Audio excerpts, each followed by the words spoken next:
Morning mga mare. Luto po tayo ng ulam ng aking bunso. Ito po yung nuggets na with cheese. Ayaw po nila ngayon ibang, ito po gusto nilang ulam today. Sawa na rin po kasi puro karne mga mare. Star. Ito po ang ulam ng aking baby. Happy siya. Paborito niya po yung nuggets eh. Dati, pag yung may pasok sila, unang ko siya niya. Wala sila mga pasok ko din. Yan po yung asawa ng asawa ko. Ito po yung ulam ng aking asawa.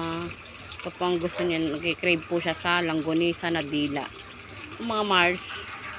Kaya siya siguro tinawag na dila mga Mari kasi hugis dila po siya, no? Ito po lang yung kaya ko munang lutuin today. Yung mga madadali lang po kasi sakit pa po yung aking likod. So, siguro pag nagkakaedad na po, ay, tumatalsik siya. So, mare, ang ulam ng aking family today. Tsaka ng aking baby. Kain po tayo.